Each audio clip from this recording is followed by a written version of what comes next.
उनको समझना चाहिए, जिस तरह से जितन राम मांझी जी बौरा गए हैं, वो माझी जाति के प्रति उनकी कोई रुचि दिलचस्पी मैं नहीं समझता हूं कि है।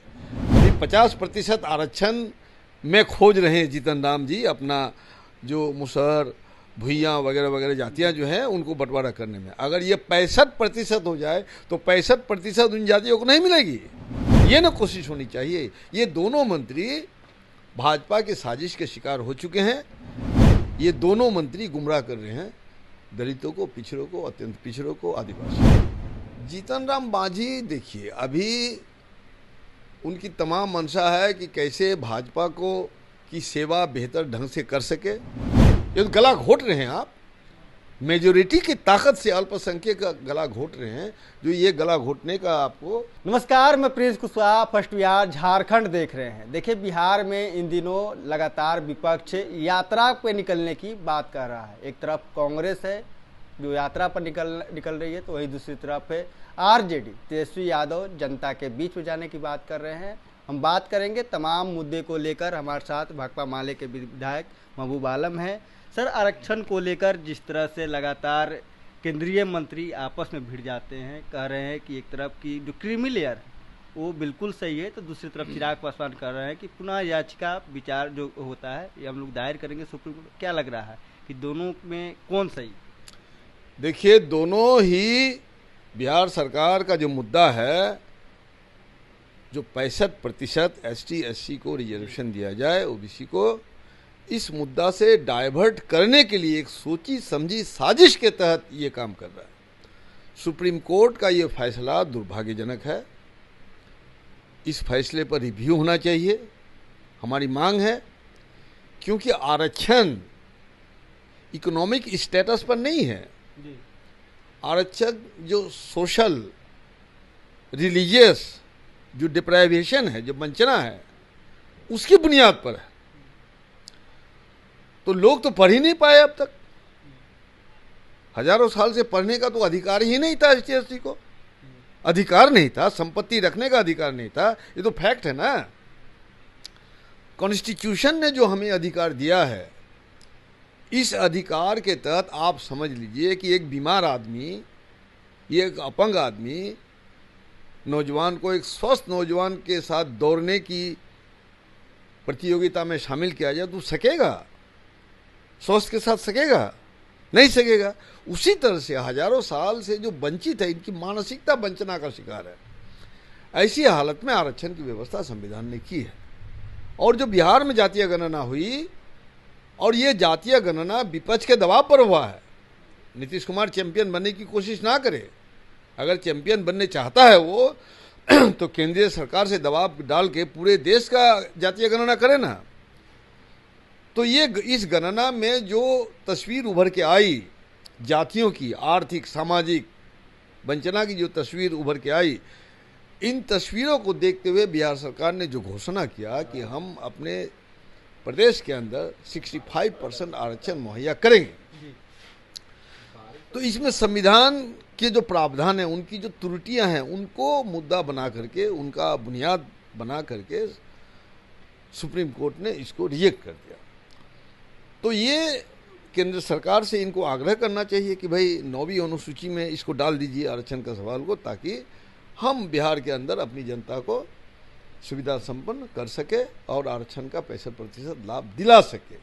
आप कह रहे हैं कि एक तरफ की अभी तक जो आरक्षण दिया गया है अभी तक उन लोगों का विकास नहीं हुआ है, तो दूसरी तरफ जितना मांझी कर रहे हैं कि अब एसटी एससी में विकास हो गया है और बहुत लोग आगे बढ़ गए हैं, उनको अब छोड़ दें। क्रिमिनल लेयर जो आया है फैसला बिल्कुल सही है। अब डीएम है, एसपी है, कलेक्टर है, सब लोग अब समाज के बन रहे हैं। उनको समझना चाहिए, जिस तरह से जितन राम मांझी जी बौरा गए हैं, वो माझी जाति के प्रति उनकी कोई रुचि दिलचस्पी मैं नहीं समझता हूं कि है। अभी 50% आरक्षण में खोज रहे हैं जितन राम जी, अपना जो मुसहर भुइयाँ वगैरह वगैरह जातियाँ जो हैं उनको बंटवारा करने में। अगर ये 65% हो जाए तो 65% उन जातियों को नहीं मिलेगी। तो 65% जो बिहार सरकार में थे, बिहार विधानसभा का सर्वसम्मत फैसला है, और आप दोनों गए हैं वहाँ, सरकार के मंत्री हैं आप, तो क्यों नहीं वहाँ सरकार पर दबाव डाल के हमारा 65% बिहार के आरक्षण को 9वीं अनुसूची में डाल के कार्यरत किया जाए, गारंटी की जाए। ये ना कोशिश होनी चाहिए। ये दोनों मंत्री भाजपा के साजिश के शिकार हो चुके हैं। इनसे दलितों को, अति पिछड़ों को और अनुसूचित जातियों को इनसे कोई लाभ होने वाला नहीं। क्या लग रहा है दोनों दलित विरोधी मंत्री? दलित विरोधी मैं अभी नहीं बोल रहा हूं, लेकिन दलित हित के लिए इनका कोई लड़ाई नहीं है। राजनीति हो रही है, राजनीति हो रही है, बिल्कुल राजनीति हो रही है। गुमराह करने की कोशिश हो रही है। ये दोनों मंत्री गुमराह कर रहे हैं दलितों को, पिछड़ों को, अत्यंत पिछड़ों को, आदिवासियों को। क्या लग रहा है कि समाज में जिस तरह से चिराग पासवान कर रहे हैं कि अभी भी बड़े बड़े नेताओं को मंदिर नहीं जाने दिया जाता है, जाते हैं तो मंदिर धुलवा दिया जाता है, अभी भी समाज के लोगों को मंदिर में पूजा करने की अनुमति नहीं है, तो क्या लग रहा है कि आपको ये सब मुद्दा है अभी समाज में, वो जीवित है? तो मुद्दा है ही। आपने देखा राष्ट्रपति जी गई एक मंदिर में, आपने देखा होगा, मुझे नहीं याद आ रहा है, तो एक बांस का बैरियर रखा है और तमाम लोग बैरियर से उस पार चले गए, राष्ट्रपति इधर खड़ी है। ये मुद्दा तो है ही। ये मुद्दा आपने देखा होगा, मुझे नहीं याद आ रहा है, तो एक बांस का बैरियर रखा है और तमाम लोग बैरियर से उस पार चले गए, राष्ट्रपति इधर खड़ी है। ये मुद्दा तो है ही। ये मुद्दा आर्थिक आधार पर नहीं है, ये सामाजिक आधार पर है। ये बात जीतनराम मांझी क्यों नहीं समझ रहे हैं? जीतनराम मांझी देखिए, अभी उनकी तमाम मंशा है कि कैसे भाजपा को की सेवा बेहतर ढंग से कर सके, नरेंद्र मोदी के नक्शे कदम पर चल सके, उनके सांप्रदायिक फांसीवाद के मुद्दे को समर्थन देके अपना हित साध सके, वो यही उनका मुद्दा है। कांग्रेस और आरजेडी यात्रा कर रही है नीतीश कुमार के लेकर और करे कि विशेष राज्य के दर्जा के लिए मांग किए थे नीतीश कुमार, उसी को लेकर एजेंडा बनाकर चुनाव लड़े थे, लोगों ने वोट दिया था, अब नहीं मिला तो इसको लेकर हम लोग आंदोलन करेंगे। भाकपा माले क्या है? भाकपा माले ने अगले 4 महीना के लिए हक दो वादा निभाओ नारा के साथ गांव गांव, गली गली, पूरी जनता के बीच जाने का आह्वान किया। हक दो क्या है? हमारा जो हक है 5 डिसमिल जमीन, जिस जमीन में हम बसे हुए हैं बरसों से, उस जमीन पर हमारा कागजी अधिकार क्यों नहीं है? और डी बंदोपाध्याय की सिफारिश के तहत भी 21 लाख एकड़ जमीन जो फाजिल है सीलिंग एक्ट से, उसको क्यों नहीं बंटवारा कर रहे हैं? साथ साथ जो मुख्यमंत्री ने बिहार विधानसभा के अंदर कहा कि 94 लाख परिवारों को मैं 2-2 लाख रुपया रोजगार उपलब्ध करवाने के लिए दूंगा, तो ये 2 लाख रुपया मिले उसको, ये जुमलाबाजी ना रह जाए। साथ साथ आज इनका जो सीईओ है, अंचल अधिकारी है, ये 72,000 रुपया का नीचे का इनकम सर्टिफिकेट इशू नहीं करते। तो आपने जब सर्वे कर लिया, सर्वेक्षण कर लिया कि 94 लाख परिवार न्यूनतम आमदनी 6,000 रुपया से नीचे जीते हैं, तो उस सर्वेक्षण को आप गैजेट निकाल दीजिए ना भाई। फिर आमदनी सर्टिफिकेट की क्या जरूरत है? इनकम सर्टिफिकेट की क्या जरूरत है? ये तो बड़ी धांधली का शिकार हो जाएगा लोग। फिर सीईओ आपको 25,000 रुपया लेगा income tax certificate income certificate बनाने के लिए। तो 94 लाख परिवार को जो आपने चिन्हित किया कि ये प्रतिमा 6,000 रुपये से नीचे की आमदनी पर जीते हैं, तो फिर आमदनी सर्टिफिकेट की क्या जरूरत है? इसलिए हम जो है हक दो वादा निभाओ अभियान को साथ बिहार की जनता के पास जाएंगे, ताकि ये भी जुमला ना बन जाए। आखिरी सवाल लेंगे, वक्फ बोर्ड को लेकर लगातार सियासत तेज है। एक तरफ नीतीश कुमार के सांसद इस बिल पे समर्थन करते हैं, तो दूसरी तरफ नीतीश के मंत्री जमा खां उनसे मुलाकात करने के लिए मुस्लिम नेताओं के साथ सीएम आवास पहुंच जाते हैं। आखिर ये मामला क्या है? क्यों लग रहा है ऐसे कि ये वक्फ बोर्ड के जो बिल है ये मुस्लिम विरोधी है? ये वक्फ बोर्ड की जो संपत्ति है, तो मुसलमानों ने अपने कौम की बेहतरी के लिए, कब्रिस्तान की हिफाजत के लिए, विधवाओं के उन्नयन के लिए और जो हेल्थ केयर के लिए, शिक्षा के लिए ये इस्तेमाल करते हैं ये लोग। ये इनकी अपनी अथॉरिटी है। आर्टिकल, संविधान का जो आर्टिकल है, कॉन्स्टिट्यूशन आर्टिकल के तहत है कि संपत्ति रखने का अधिकार, और ये किसी व्यक्ति का अधिकार है नहीं, कोई व्यक्ति के साथ। मंदिर का जो ट्रस्ट है उसी तरह से आप दूसरे बोर्ड देखते हैं ट्रस्ट, उसी तरह से इसका ट्रस्ट नाम नहीं है, इसका नाम वक्फ है। तो इसलिए जो नरेंद्र मोदी जी का जो लॉन्ग चेरिश डिजाइन है, जो उसका सांप्रदायिक फांसीवाद मुसलमान, तो ये तो धर्मनिरपेक्ष लोगों को लेकर के सरकार उनकी बनी है, चाहे नायडू जी की हो या नीतीश कुमार जी की हो।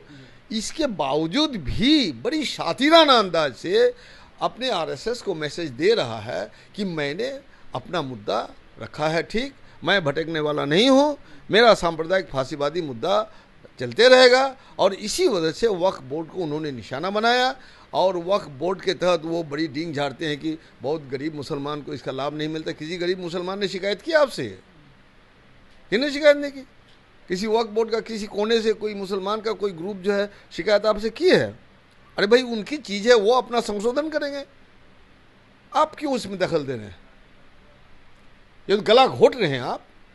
मेजोरिटी की ताकत से अल्पसंख्यक का गला घोट रहे हैं, जो ये गला घोटने का आपको कॉन्स्टिट्यूशन इजाज़त नहीं देता है, लेकिन कर रहे हैं आप। और निश्चित रूप इसका जिम्मेदार नीतीश कुमार को होना पड़ेगा, नायडू को जवाब देना पड़ेगा। जमा खान के कहने से क्या होगा? जमा खान ऐसे ही खाना पूर्ति कर रहे हैं, ये लोग मक्खन मलाई खा रहे हैं ये सत्ता का।